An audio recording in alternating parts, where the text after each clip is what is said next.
All right, guys, what's going on? Welcome back to the Everything College Football Podcast. Today, me and Nick here will be doing our 2025 preview and prediction for the Northwestern Wildcats. Look at this coaching staff: David Braun, 12-13 so far through 2 seasons as the head coach. Zach Lewan, second year in role as offensive coordinator. Tim McCargill, he's been on the staff since 2018, so he's been around here a long time. Off-season was all right, I guess. 66 in high school, 68th in the portal, picking up about 34 commits there. 4-8 mark. They went 2-7 in conference play last season. Looking at this offense, if they want to get back on track, a couple of seasons ago, they exceeded expectations significantly, and it was due to an offense that was able to grind things out. The stats have never been great for this unit, but being able to play nice, cohesive football has paid dividends in the past. Picking up Preston Stone, a very underrated addition from SMU. This guy was a great starter in 2023. 3,800 yards, 28 touchdowns. He was benched for a higher upside player at SMU. This guy could really rip the ball. He had a 91 PFF grade in 23. This is a good quarterback that has, for some reason, lost a lot of respect, and I think Northwestern's gotten a gem here. Jack Lausch, last year's starter, is going to back him up. His stats were poor due to getting clobbered by some tough defenses. I thought he played well at times, showed good toughness and competitiveness. For some reason, I watched a good amount of Northwestern football last year, Nick, and that's what I noticed from him. What do you think here of Preston Stone coming over, though? Because I think that Northwestern, him landing here with the Wildcats, is kind of disrespectful to what he can provide. I think he's a really solid quarterback. I think Preston Stone was a really good add for Northwestern here, a guy that's been around the game for a while and has experience as a starter at SMU in 2023. He was really good for them. Sure, the completion rate was not great, sub 60 as it was last year on limited starts. But he had 3,200 yards passing, 28 touchdowns, and 6 picks in 2023. Also had 4 rushing touchdowns and 200 yards rushing. A really solid, serviceable quarterback at times. He got beat out last year by Kevin Jennings, had 5 touchdowns last year in limited reps and about 420 yards for him. I think Jack Lausch was solid for this team as well last year. He's a decent runner who found himself in positions where he had 213 yards rushing and a touchdown last year. I think he's a guy you can potentially get more out of at your quarterback position. He's a solid backup who will certainly be involved as a backup at times this year. Maybe will potentially get opportunities to make appearances for this offense as well. I like what they have here at quarterback here. I think it's a good way to start for this offense. Now you look at the run game. They get a veteran back, Cam Porter. This guy's been around a long time, and he's ultra physical. Love what he can bring to the table. Doesn't post the best numbers because, this is just a hard offense to succeed in. But he's a very tough player. He's into the offense's workhorse. Joseph Hyman was the second leading rusher. Only a couple of yards and touches per game for him, though. 5'9", 186. And then Caleb Komaafi really struggled mightily in his appearances. But the Cats get the backfield from last year. It's entirely back. So I imagine they're pretty happy with this room. Porter, Nick, this guy, again, the numbers aren't great, but he's physical and he can be a workhorse. Entire backfield is back, and you got to feel pretty good about that if you're a Northwestern fan. I like Cam Porter, 500 yards rushing and 6 scores for him. Also had 23 grabs for 175 yards. He'll be involved in the passing attack this year. Expect big things out of Porter, potentially, pushing towards that 900 yards rushing this year. I think he'll get a fair amount of touches. He had 26 last year. Should get more than that this year. Should be really solid. Joseph Hyman was okay in his limited reps as well. 257 yards for him, 4.9 yards per attempt, and 2 scores. Also had 15 grabs of the backfield and a touchdown, so he'll be involved in the passing game as well. Komaafi was not good for this team, 140 for him on his touches. Was not really good at all, was not effective, but he's a number 3 back, so you don't need a whole lot of him. Just see if you can get anything out of him at all. They returned 3 backs in the program from last year. Again, another year in that system. Gotta like that if you're a Northwestern fan. I think this is a high upside running back room. That's certainly a strength on this offense. Now I move to the wide receiver group. They struck gold last year with its duo of A.J. Henning and Bryce Kurtz. Those guys now depart. A few transfers arrive. Griffin Wild, 1,100-yard season for South Dakota State, reuniting with his offensive coordinator. Had only 2 drops on 103 targets, so he's a gem for them. Chase Farrell from Stanford, he's 5'10", 177, didn't see the field last year. Frank Covey will step into the starting role. Only caught a few passes last fall. Same goes for Hayden Island. And then Drew Wagner are also rising sophomores, limited snaps up until this point. And then tight end's going to consist of Hunter Welching, who had 1 reception, and then Alex Lyons, who hasn't played since 2022. So Wild, Nick, a great addition. The rest of the group, I'm not really convinced they're going to be able to provide much. A weak group, certainly. Covey had, 100 yards on 10 grabs last year. So, 10 yards per grab, he may be a target. They find a way to get at the wide receiver X position here. I think Wild was a really good add at the wide receiver Z, a guy that was strong for South Dakota State last year, a big asset in that passing attack.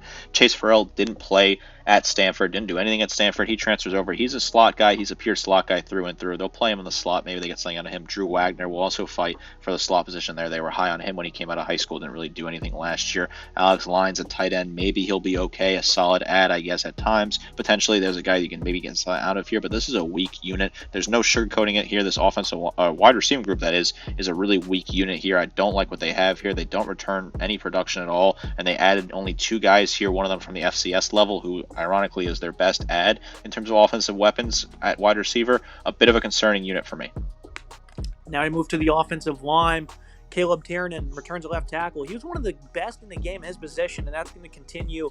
Was great pass protection, made his mark at the run game as well. 6'7", 329. He's by far the best player on this team. Jack Bailey started the season at center and was quite good, but got hurt 4 games into the season.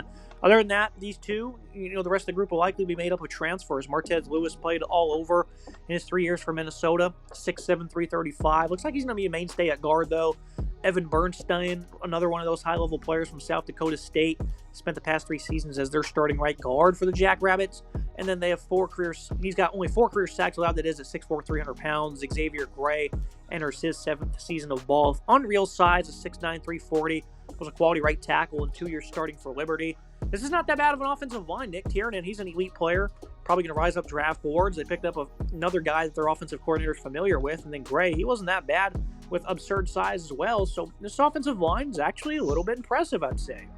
Yeah, this is a good unit here. Caleb Tiernan came out of high school from Detroit area. He's a guy at 6'7", 330. I think he'll certainly fly up draft boards. Will probably be a top 3 rounds, that is first 3-round pick next year in the NFL draft. The guy that you get a lot out of at left tackle, really good at protecting the blind side there, a strong player. Lewis was a good ad for Minnesota. He's very versatile, played all over the line for the Golden Gophers last year, should play at left guard this year, but getting some Big Ten experience. He's a graduate senior.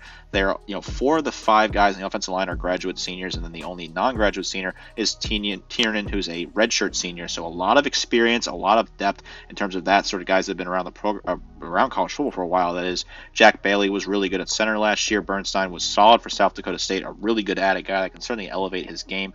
And then Xavier Gray was, okay at Liberty at times, was a reliable starter there, was also at Akron in the past where he had some solid reps. So these guys have been around the game for a little bit. 4 graduate seniors, I like seeing that, some experience, some guys have been around the game for a while. Good veteran, deep unit here, even if it is made up of 3 transfers I normally would not like here. I'm giving an exception because these are 3 guys that are very experienced at multiple different levels. I look at the offensive verdict. The offense was quite bad last season, leading to a major surge in the portal, allowing them to add lots of size up front, a few proven contributors. I think Stone is a good quarterback, and Porter's going to play his tail off in the backfield. It's unclear what you're going to get from the pass catchers, though. I expect to see a good improvement, though, by around 5 or more points per game. This group scored under 14.6 times last season, Nick. Granted, coming versus tougher competition, but, you got to do something at some point. 13 against Miami of Ohio.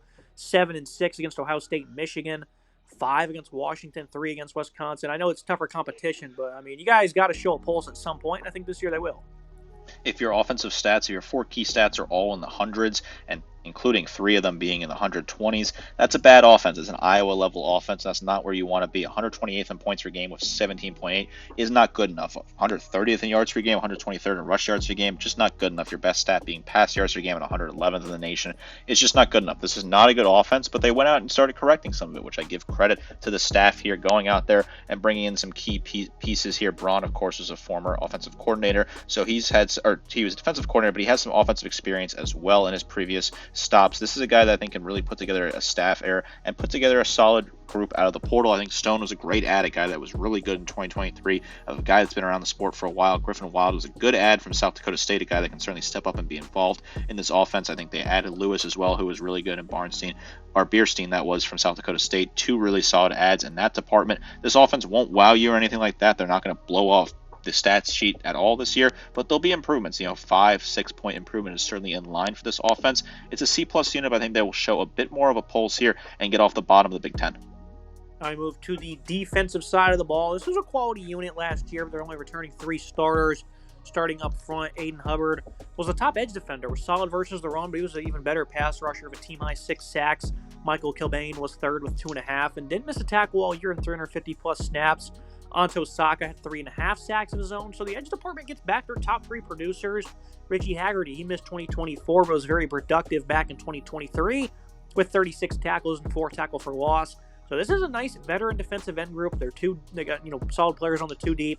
You look at the interior D-line, returns a veteran Najee Story, who's been below average the past 2 years, 6'3", 255, a little undersized.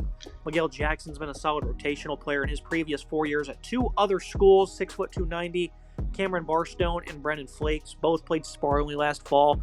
Top to bottom, I think this is a respectable D-line. I like the edge depth, and I think there's a good amount of experience on the inside. I said the same thing last year, Nick, about their defensive line. These guys produce, so I think this is actually one of the better groups on this roster. This is a good unit here. I think this is a good defensive line. Start with the transfer, Miguel Jackson, who adds some solid depth. He'll probably play at right defensive tackle. Only played in 3 games last year for his previous school, Utah State, but he was solid in those 3 games, had 5 tackles against Utah. Didn't play the rest of the season there. He was at Charlotte previously, a guy I think you can get a little bit out of here, a decent add out of the portal. Another guy that's a graduate senior right there, adding a lot of veterans who've been around the game for a while. Aiden Hubbard's a great player to return, 33 total tackles, 7 tackles for loss, 6 sacks for him in a pass breakup, while Najee Story had 24 total tackles, 4 tackles for loss, 1.5 sacks. Solid numbers there. Michael Kilbane was solid as well with this team, 20 total tackles, 2 tackles for loss, or 3 tackles for loss, 2.5 sacks, and Anton Saka was okay, 15 total tackles, 5 tackles for loss, 3.5 sacks. I'm expecting this defensive line to be a really strong unit. They'll get good pressure from Saka and Hubbard off the edge here. I like the interior. I think Jackson's a good player to add out of the portal. Brendan Flakes could potentially be involved as well. I like what they have here, a really strong defensive line in my opinion that's not a pushover. Now you look at the middle of this defense. Mac Uline was a superstar last season, led the team in tackles, was dominant versus the run. Wasn't all that great in coverage, but he's a certified leader here in the middle. Yanni Karlaftis was pretty bad for Purdue. He was abysmal in coverage himself. He's coming off a respectable season, though, against the run. Maybe the staff can realize some untapped potential with him. Brandon Bruss played about 100 snaps, was pretty quiet for them. Nigel Glover has yet to see the field in his career as an undersized 217-pound backer. So they get back a superstar, and the rest of the group is really undetermined. The thing here, Nick, is this team has always been pretty weak on paper, but they end up being a strength at linebacker. But with Pat Fitzgerald now being 3 years removed from the program, I think you're eventually going to start to see some fall off in the middle, and I think it's probably going to be here in 2025.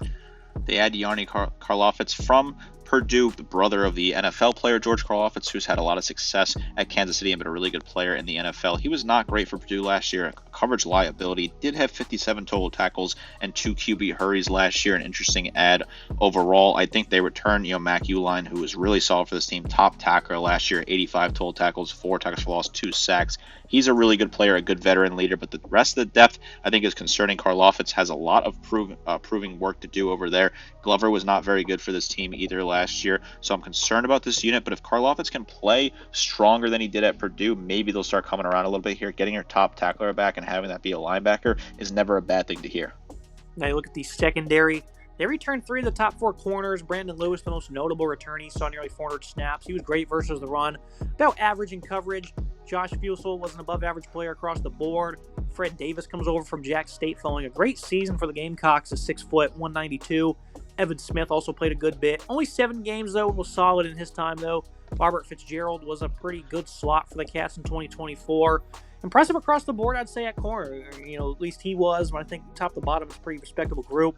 The safety unit consists of Damon Walters and Dylan Tatum.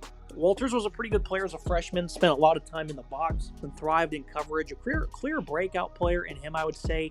Tatum only 1 game in 2024 for Michigan State, but saw lots of time, nearly 600 snaps back in 2023. And then Gardner Wallace saw a few reps last season, while Tito Williams saw none. I think this will be a solid secondary that's going to improve and be far from a pushover. Only allowed 290-plus yards 3 times last season, and they went 2-1 in those games as well. So, I think with vets at corner and a rising star at safety, they're going to do very well in advancing forward.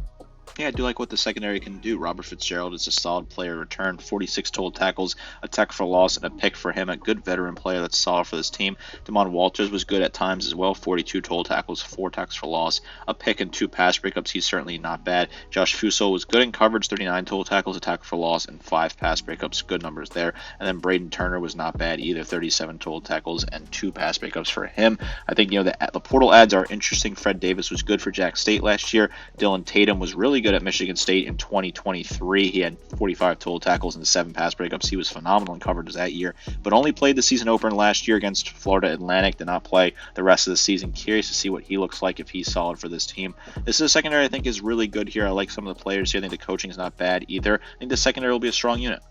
Looking at the defensive verdict for Northwestern, the Wildcats should remain a mid-level respectable unit, and on the right day, they can really hurt your ball club if you're putting forward a weak effort. I like the edge group. The cornerback room checks out. I think the linebackers should be solid, led by the best player on this defense. And of course, I think they have a nice breakout player in Walters.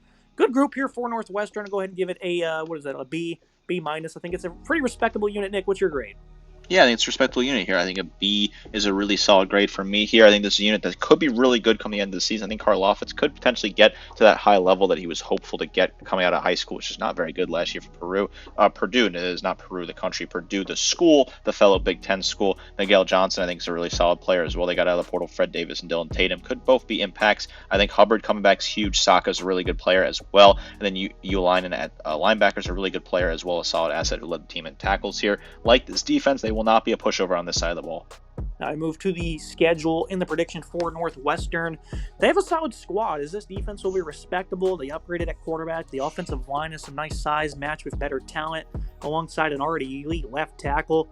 I also like the staff that's in place, but winning games will be very difficult versus tougher competition unless the offense can really produce at a level that'd be the top half of the Big Ten. They're going to play tough, physical ball. Predicting wins is tough. I mean, this schedule is absurd. I think if they're in the ACC, they could easily make a bowl game. But looking at this, I mean, you're looking at potentially 4, maybe even 5 teams that can compete for the playoffs this year, Nick. With like Michigan, Penn State, Oregon, Illinois, and then, of course, Nebraska and USC. I mean, this is an incredibly difficult slate. I think there's a chance that they can win that game week 1 against Tulane. They're like 7-point dogs right now. And I think come August, I'll probably switch my prediction on that one. Other than that, though, I'm not really going to be able to find many victories here. Maybe they can catch UCLA lacking.